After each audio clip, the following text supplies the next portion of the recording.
Breaking news this Monday, January 27th. I'm Jasmine Anderson. The state trooper shot on the Southern State Parkway has been arrested. Thomas Messia of West Hempstead turned himself into police in East Farmingdale this morning. He's due in court today, facing several charges, including falsely reporting an incident. Messia said he was shot by a suspect last year in West Hempstead, and his story apparently unraveled in the days after he was wounded.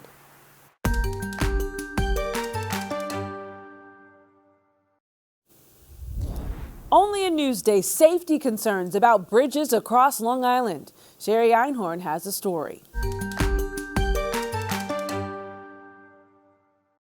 Question for all of you Long Island drivers. Do you ever stop and think about the conditions of the overpasses that we drive over and under? Honestly, I don't really think about it. I just go with it and hope everything's going to be okay. I've been underneath them.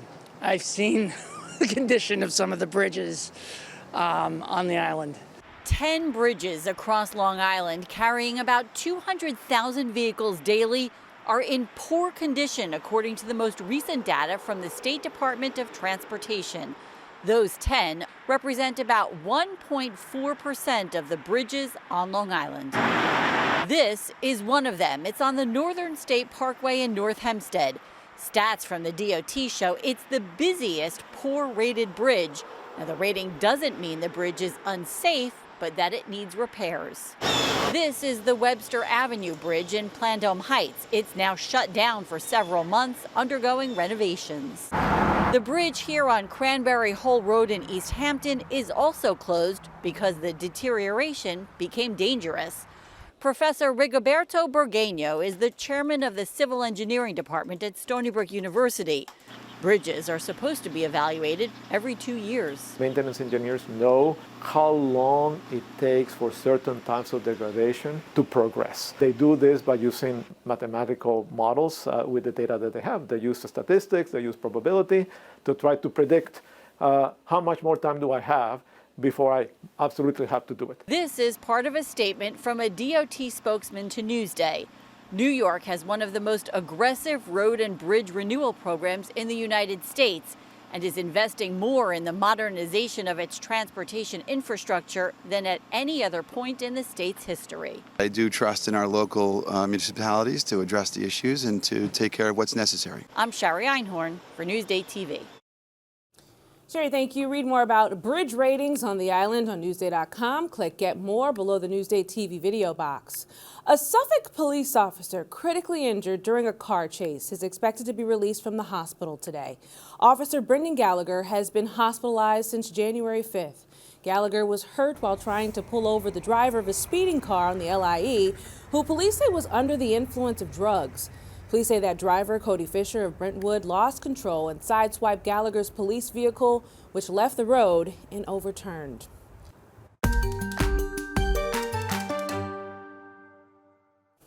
Only a Newsday, 2 more men have now been charged in connection with the rape and kidnapping of a 14-year-old East Patchogue girl.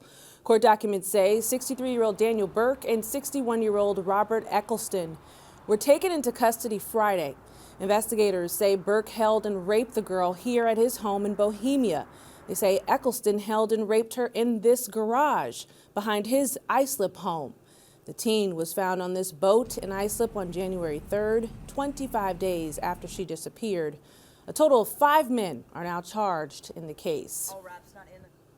The Trump administration is ramping up immigration arrests across the country. The DEA released these images from a nightclub in Denver, Colorado yesterday. 50 people were arrested and agents seized drugs, guns, and cash as part of the deportation action promised by the president. ICE said it made over 1,200 arrests over the weekend. Colombia has walked back from the brink of a possible trade war with the United States. The nation reached a deal to accept deported migrants from being returned on military planes after threats from President Trump that included steep tariffs. It's International Holocaust Remembrance Day. Long Islanders are joining the world in remembering the millions who died at the hands of Nazis.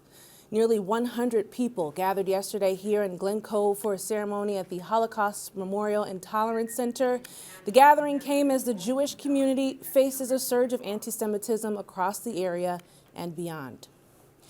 4 years after a promised redevelopment, Sunrise Mall in Massapequa is nearly empty. When Macy's closes in a few months, the only tenant left will be Dick's Sporting Goods. Mall officials say the pandemic and high interest rates are slowing redevelopment plans. The Super Bowl is set. Kansas City will take on Philadelphia. Patrick Mahomes and KC outlasted the Buffalo Bills 32-29 in a back-and-forth battle last night to advance to their third straight Super Bowl. They will face Jalen Hurts and Saquon Barkley, who blew out the Washington Commanders 55-23 in the highest-scoring NFC Championship game history. Super Bowl 59 is February 9th at the Caesars Superdome in New Orleans.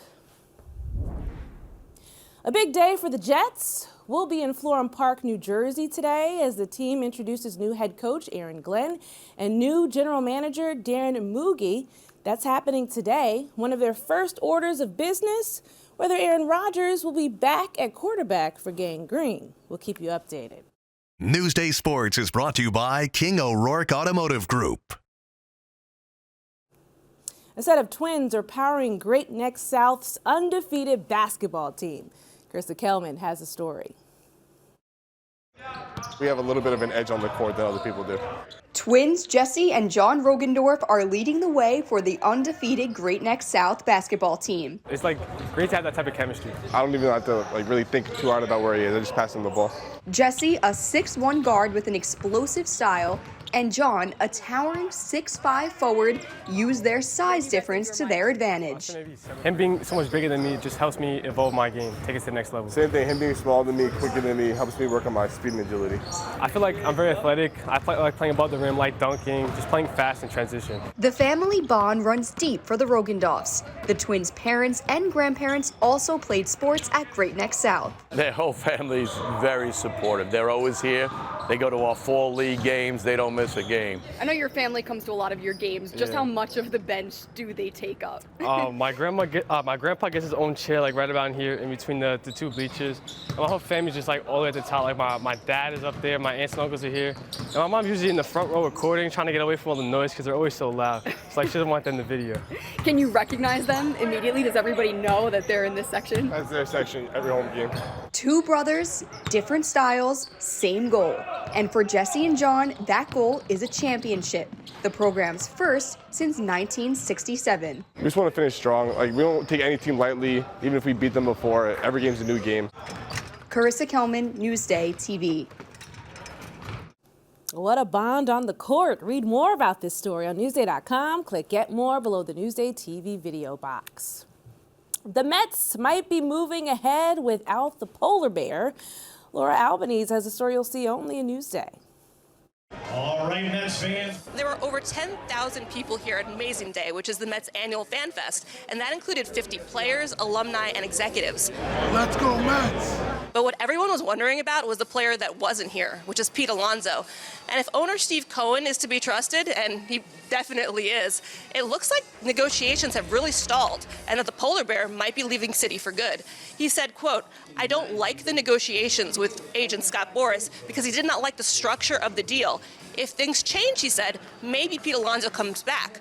But if not, the Mets will have to look internally for first base options." A couple of weeks ago, David reached out and said, hey, we don't know what's going to happen. Turned around, got on the phone, got a first base glove right away, got it shipped overnight, and I've been doing first base reps along with second base and third base. It's hard not to pay attention to it when you see it on every platform, but you just kind of focus on the offseason. I'm just ready to get back. I'm excited to start and be back with the guys. Honestly, being back with them right now is awesome.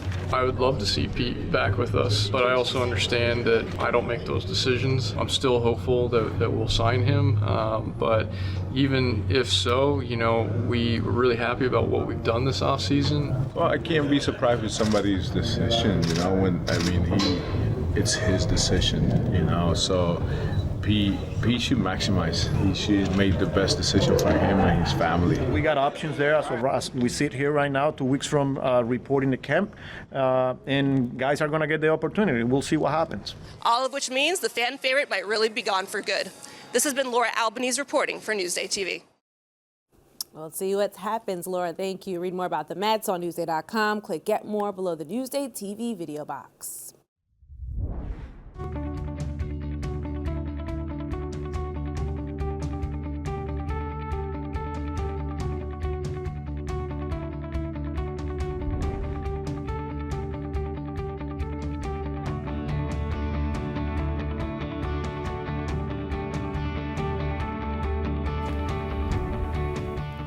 Checking out your hyperlocal Monday forecast. Sunny right now, and it'll reach above freezing today, which is good. Here's your day planner. Sunny, clear skies today, highs in the 30s, but tomorrow expect a partly cloudy, windy day, but we're slightly warmer with highs in the 40s. Now that trend will continue. Take a look at your 7-day forecast. Relatively warmer this week. But this weekend, a wintry mix with snow chances returning just in time for Groundhog Day. We'll keep you updated. That's a look at your 7-day forecast.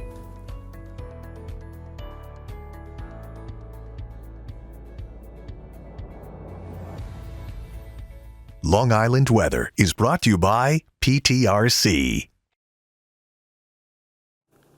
I'm Jasmine Anderson. Have a happy Monday. Thank you so much for watching.